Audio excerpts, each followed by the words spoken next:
Hello everyone, welcome back to the rare Apex video that I drop every month or so. And today, we will obviously be going over the patch notes that released a few hours ago. I could have got this out way sooner. I just decided to be lazy because I'm not feeling too good. But, although this isn't the start of the patch notes, or whatever. I wanted to start here because this is obviously the biggest thing to come out. That's not the new legend and then the broken map changes. Solos. Big surprise after they said it would not come out for multiple times over a course of a few years. It is finally coming out. And we are all happy for it. Of course, I wanted to start off here because it's kind of like the main focus of the video. Title of the video too, it's about the solos aspect of the next season. And, I'm just happy they added it. It's going to take over duos, and there's going to be 50 players in it. There's a second chance respawn, where you respawn once if you die in the first 4 ring circles. And then you get Evo armor, if you don't use it by the 4th round cutoff. And then there's also battle sense, which indicates when enemies are within 50 meters. And you get auto heals, where your health regenerates out of combat, and it starts after each kill. And then, of course, adjustments to the loot pool, circle slices, and round times have also been added. Now, this isn't solos, like, this isn't 4T normal solo game mode, but you're still playing by yourself, and I like the changes. It makes it, easier for a player to play it. Like, they can't just drop down immediately and die off drop in about 5 seconds because they don't have any teammates. With the second chance respawn, that's obviously very helpful. It could also mean you could technically get 98 kills if you kill everyone, which sounds crazy. I'm not sure if they're gonna have any badges for this, because this sounds like the easiest 20 bomb you could ever get in the 6 weeks. You could just get a 20 bomb pretty easily. Also 4K, so I don't know if the badges will be allowed, but we'll see about that. Yeah, I like the respawn. I definitely like the battle sense. It's kind of like when you turn on visual hearing on like Fortnite or something. It's a little like that. On the map it shows when enemies are 50 meters. So you don't get jumped by like 5 different dudes just trying to kill you. So you'll be able to know when there's someone in the vicinity, someone else coming to try and third party. When you need to leave, when you want to take that one. And then the auto heals, I'm a bit iffy about, because it's like, you don't really need that. Just have normal healing function. But other than that, I really like that Apex is going in this direction after saying they were never going to bring solos out. I like that they're bringing solos out, of course, because I play a lot of solo duos when I'm not playing ranked. And, that's why my KD is always under 1, because I can never get a kill when I'm getting shot at by 2 people. But enough of solos, at least for now. Let's actually look at said patch notes that they released today. Of course, we have the new legend, name's Alter. Her passive can interact with a death box to claim 1 item. And it cannot be a shield core, so you can't take shield from it. Her tactical can create a portal passageway. And her ultimate can create a regroup point that allies can interact with to phase back.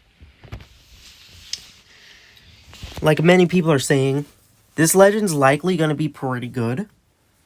They were playing her with her a little bit in like the solo showdown on yesterday in ALGS. By the way, congratulations, Reject Winity, for winning ALGS Split 1 playoffs. First team that's not TSM or Dark Zero. But they were playing her a bit yesterday in the solo showdown when they were doing ALGS, and she seemed pretty good. So I'm excited to see her in the game. And of course, she has her upgrades. Her level 2 is reducing her ultimate cooldown, which is always boring, and extending highlights and seeing health bars after accessing the tactical. So basically, with like phase legends now, they can see, like, they can have like a scan type thing when they're in the void. Like, this is also with Wraith and Ashe, if I'm not mistaken, not just Alter. So that's definitely an interesting change. And with level 2, you can extend the highlights and show the health bars with it. For level 3, what I'm guessing this means is the Void Nexus becomes unlimited instead of for a certain time, so you can use it whenever. And then you can also reduce your tactical, which I don't know why you do that. Solos take over, like I said. From May 7th to June 24th, we will be playing solos every single day. And then we have the map rotation. Map rotation sucks this season. It's Broken Moons, Kings Canyon, World's Edge. No Olympus, unfortunately, but also no Storm Point, so that's good. Kings Canyon's not going to be good for ranked. World's Edge is always iffy for ranked. And Broken Moon, we're going to have to see how the new map plays out. Because right now, it's not that good. But we'll see with the new map. I'll actually go to the map breakdown.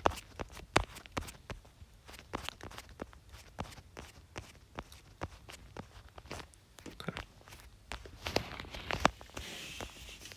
So they wanted to bring a new combat experience throughout Broken Moon. Quarantine zone. Okay, so if I'm not mistaken, this is old, this is new. They're taking out the annoying tunnels, so I like that. Again, I'm not too certain this is in the exact same spot. Actually, it is in the exact same spot because those two are the same. But they're taking away the annoying tunnels, which I really like. There were always so many third parties at those tunnels. Promenade East and West is now the quarantine zone. As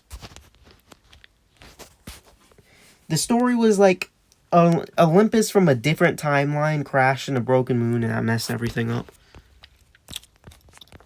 And then we have this Breaker Wharf, which is by whatever that place is called, I don't know, and then Eternal Gardens. Luckily, Eternal Gardens is still there, but, you know, that last place, it's not there. This place is called Breaker Wharf. You know, it was also affected by the debris. Spaceport. We have this place being replaced, again, don't know the name, I don't really care about Broken Moon, to be honest, with it obviously making the map way, way smaller, with Spaceport, a smaller POI that breaks the mold of the larger POI. Okay, it was called Breaker Wharf. We have Cliffside.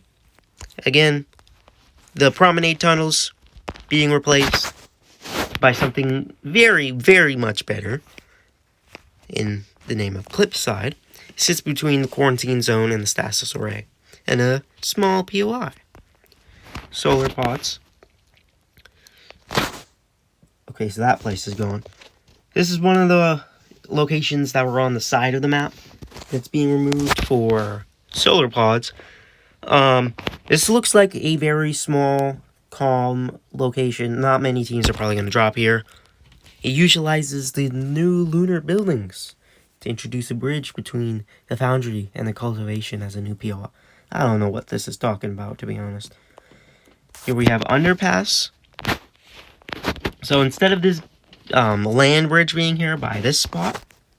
It's an actual kind of spot there with buildings, so more opportunity to get loot at the spot. Another small POI that allows for a slower paced beginning. Experimental labs, replacing one of these buildings with the zip lines that you can easily escape from with a more modified version of that building, along with these new buildings that they're adding, in addition to a camp that existed, and allows for more loot. So that's all the map locations. There's also more rotations, obviously. Tunnel.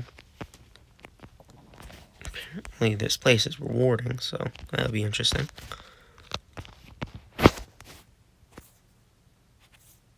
Zip line going up. It's cool. Terraformer and stasis. And then this spot, I like the way it looks a bit better. Connects cultivation, terraformer, and quarantine zone. And then between quarantine zone and underpass. I don't know what was supposed to be here. This place. Again, map is way smaller, which I kind of like. More zipliney, more movement-oriented than a bunch of clogged buildings. Between Spaceport and Perpetual Core. And then this doesn't have a slider. And that's all for the moon change. Back to the original scheduled patch notes to look at. We have more ways that EA can make money with Apex artifacts. Do we really want to go look at the blog? I don't care, to be honest. Yeah, they have a little story about it. You can upgrade it to your own liking. You can buy it for yourself with heirloom shards. Yes, I know they're called mythic. And also in milestone events, apparently.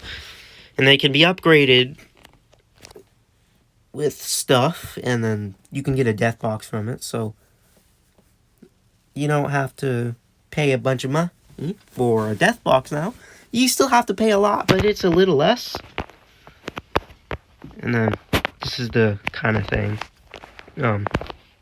Different brands of Qatars that you can buy for your hard-earned, like $100 or something. There's also epic shards, exotic shards. New currency can be purchased by Apex coins, so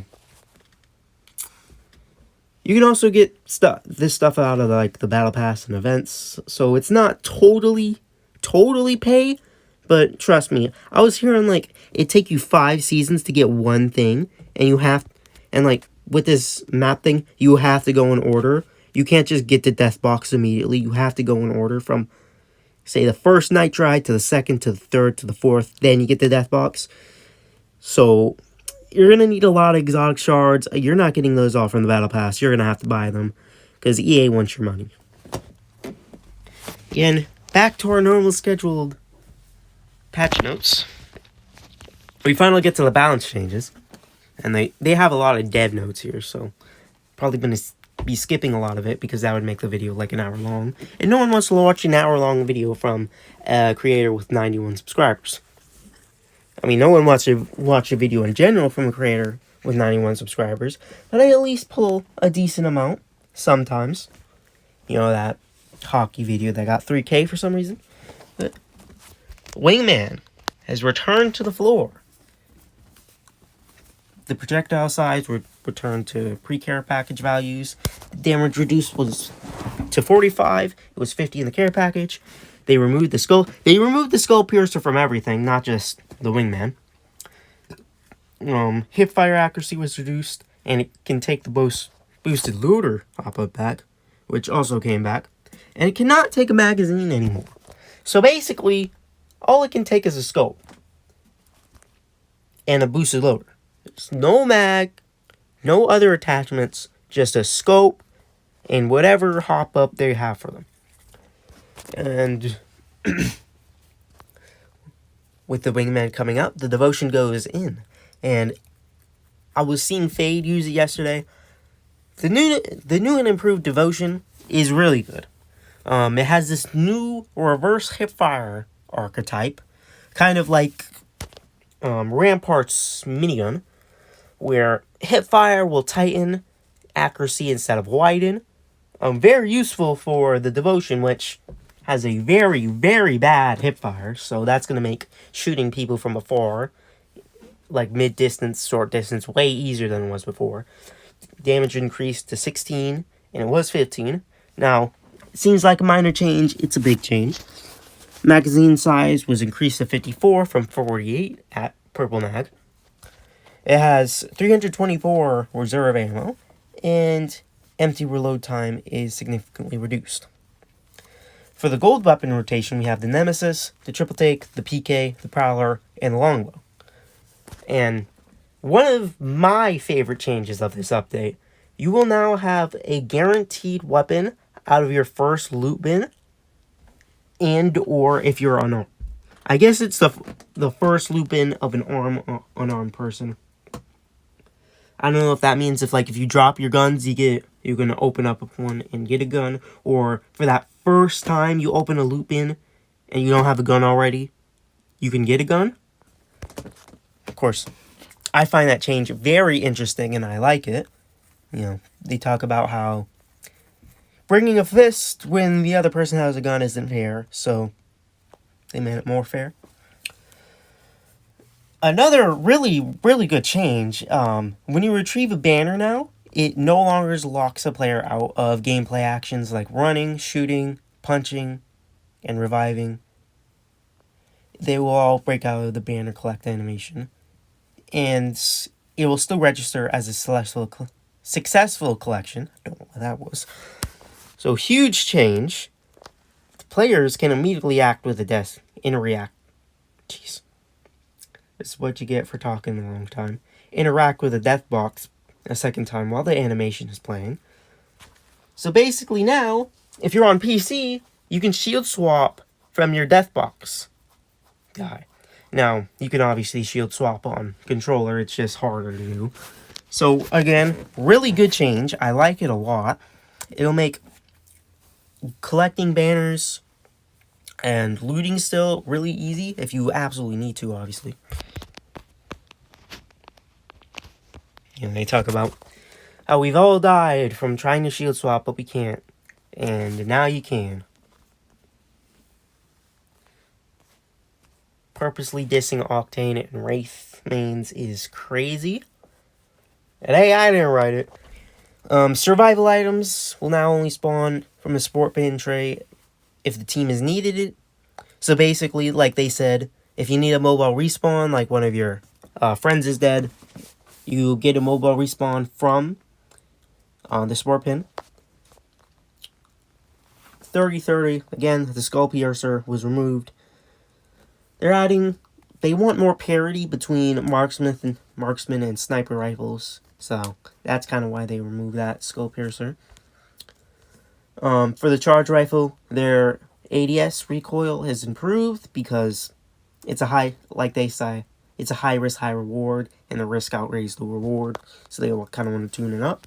The longbow got a lot of changes. Again, the Skull Piercer was removed. But the barrel stabilizer was removed because they installed it into the base longbow. The projectile gravity was also reduced, and ADS time is reduced as well. So, even though the barrel was removed, it still is a buff to the longbow. Like they say, they want to simplify the longbow's loot chase to make it more approachable. The triple take will now take boosted lower, which is interesting. They say that providing quick reloads and extra ammo will allow them to pressure for longer, which I agree with. The triple take can be good if you know how to use it, but it does feel a little sluggish, as they say. So I do agree with the change here. I like it. For the hop-ups, Skull Piercer removed, boosted loader in, and reloading while near empty will speed up reloading and overload the magazine with extra rounds if you don't know how the boosted loader works.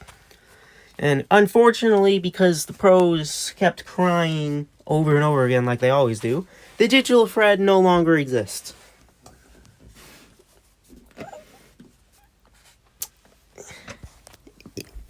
You know, pros just get their meaty paws on everything and get everything removed.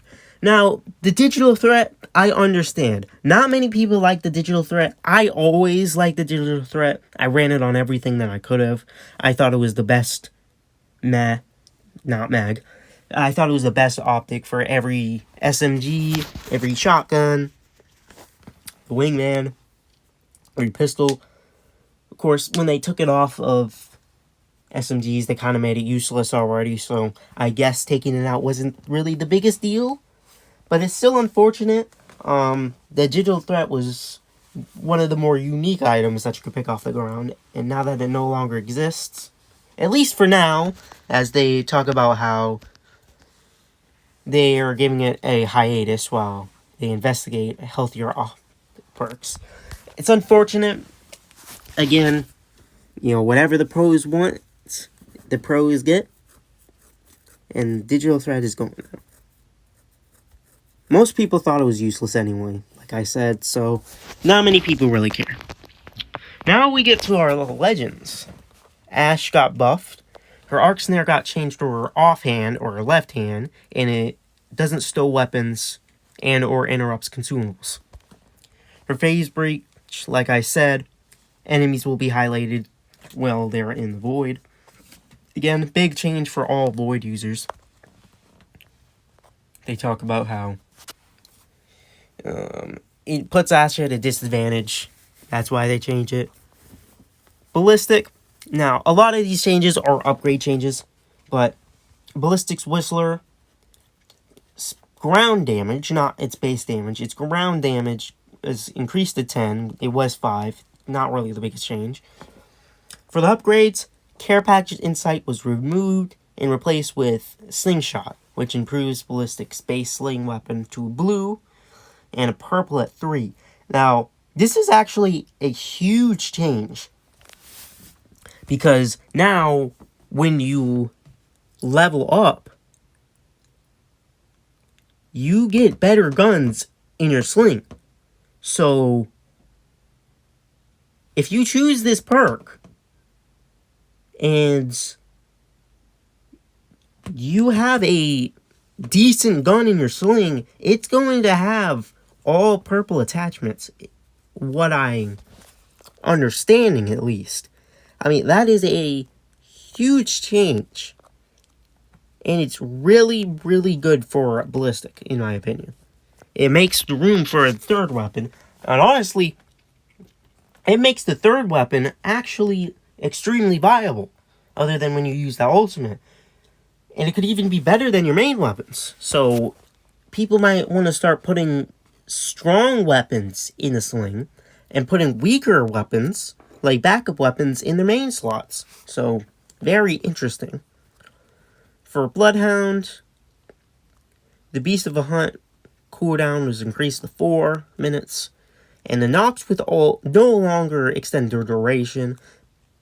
That's because the new perk that's replacing the tactical cooldown brings that back. So you can either...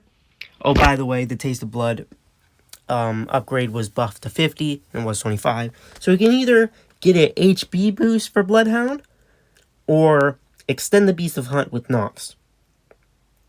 Both rely on knocks. So if you suck at the game, I mean, there's nothing you can really do.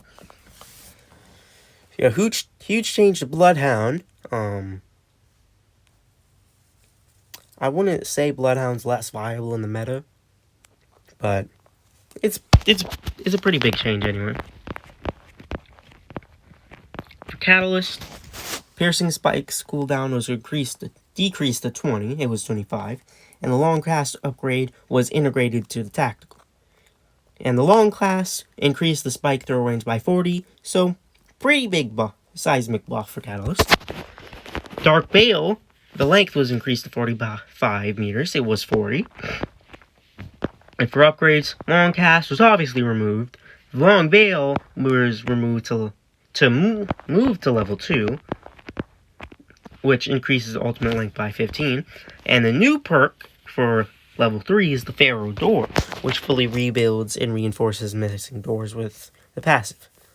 Basically what this means is if Catalyst uses the passive that she has with this perk, it will fully rebuild the door and make it so that you have to have 4 kicks instead of 2 with just the basic Pharaoh Fluid door.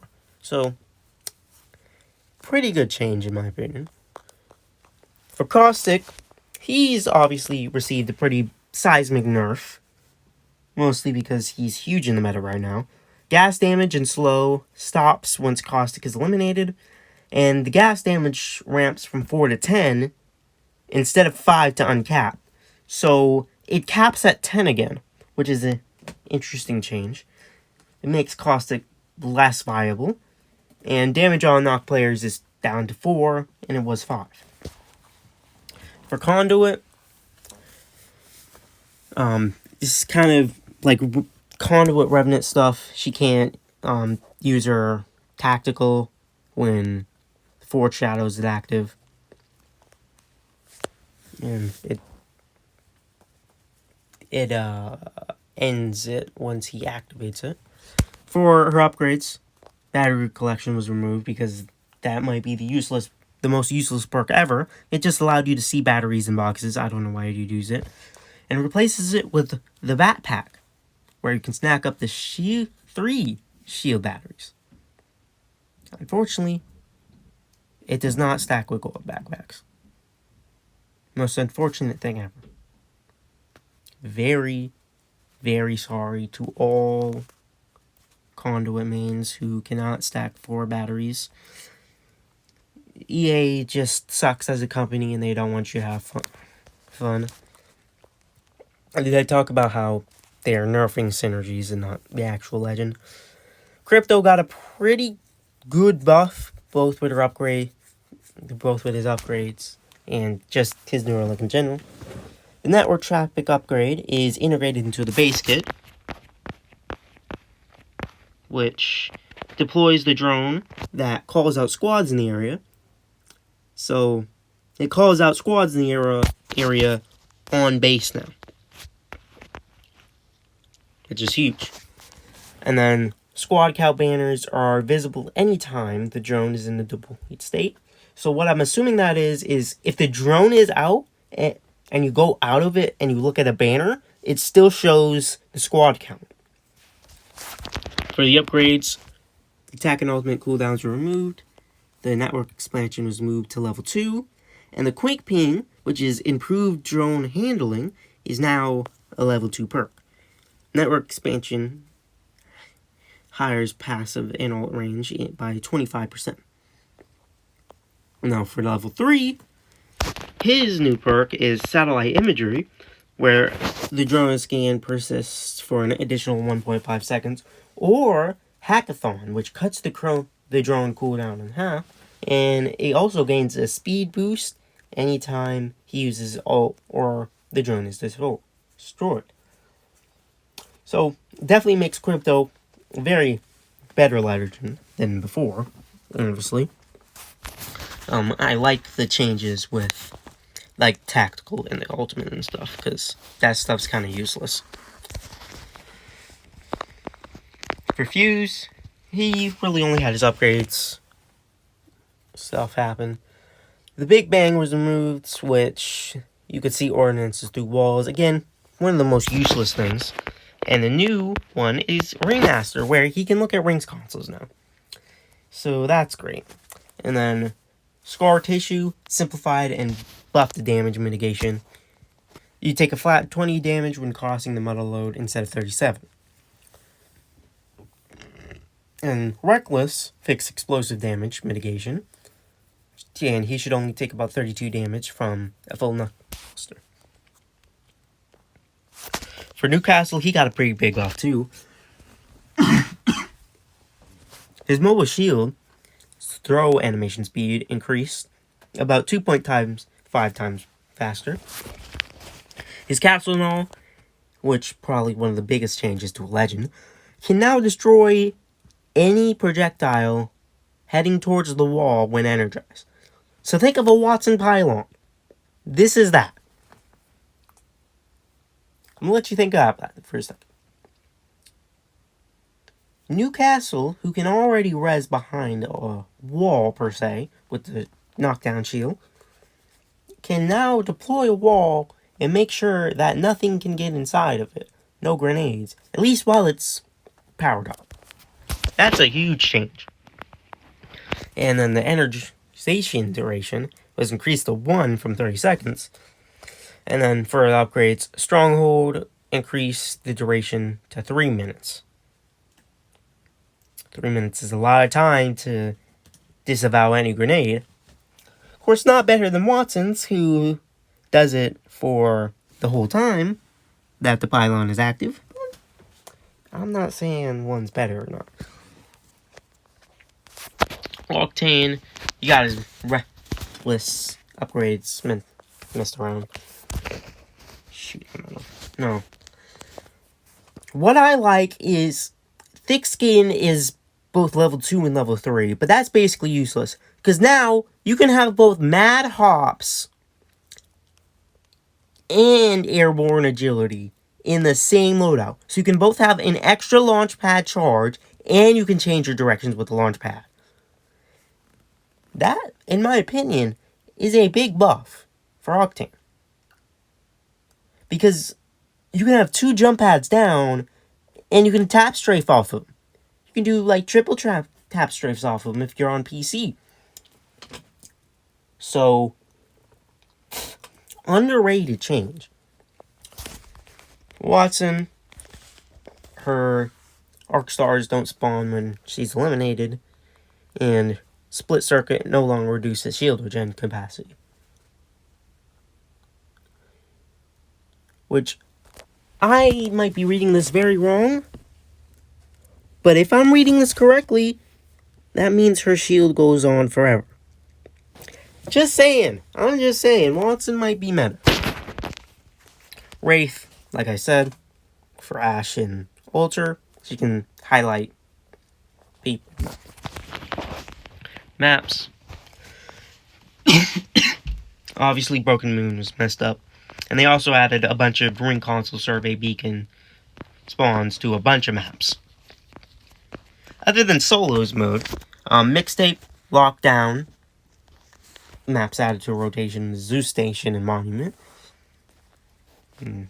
That's all the map rotations if you care. I don't.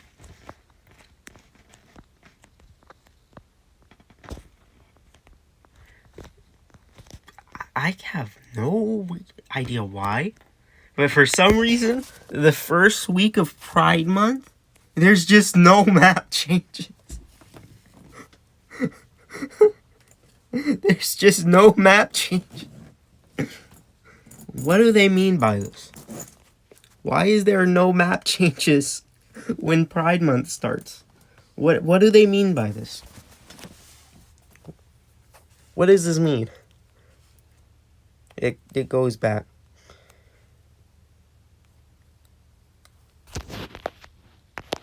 I guess it's because, I really don't know what's going on here. You can read into this more. I don't know what's going on. It looks like Lockdown's not always in the mixtape. Sometimes it is, sometimes it's not. No clue why. It seems like they're rotating out for 3, even though they can have all 4 in. I have no clue what's going on. I don't know why during Pride Month there's just one map. I don't know why modes can be rotated in and out when they can have all 4 modes. And then for some reason, the 18th to the 24th team deathmatch is on 24/7.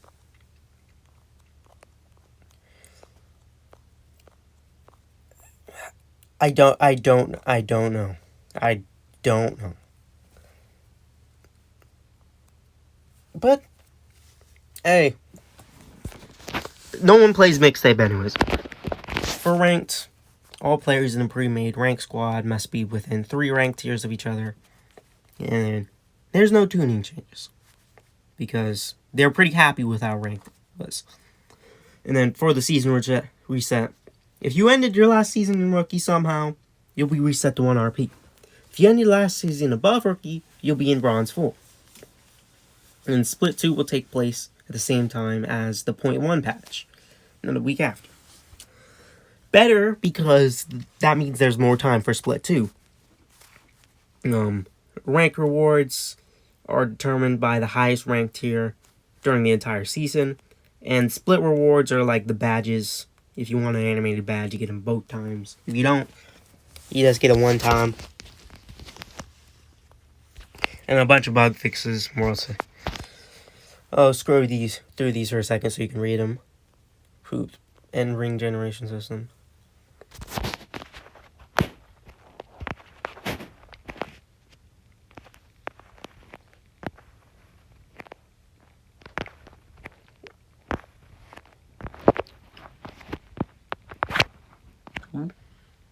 For Watson, they resolved bad spawn points for arc stars generated. Nice. Quality of life. Additional security improvements. You know, after all of that Destroyer 2009 hack stuff, you'd think they'd add a lot more security improvements. Dropping replicators, project the beam upwards. You can requeue at the end of pubs, BR, and mixtape matches. If I'm reading that correctly, that's kind of like with the smaller one, you can requeue immediately. That's a big change. I don't know why that's up there. Not up there. That's a huge change.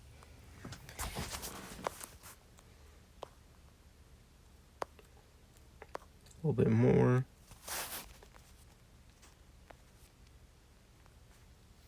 Upgraded to the latest version of Easy Anti-Cheat, huh? Pings go through translucent surfaces. Test for grenades. Thunderdome changes. Graphics were updated. And then, apparently these guys found the blue Nessie in the firing range. I don't know when, or how, or why, or what, or who. But you gotta salute them. But that's it for the patch notes. I really like the direction this season is going. And I just hope nothing happens to ruin it. Because I really would like if Apex started to get better. So, thank you guys for watching. What? And I'll see you next time. Peace.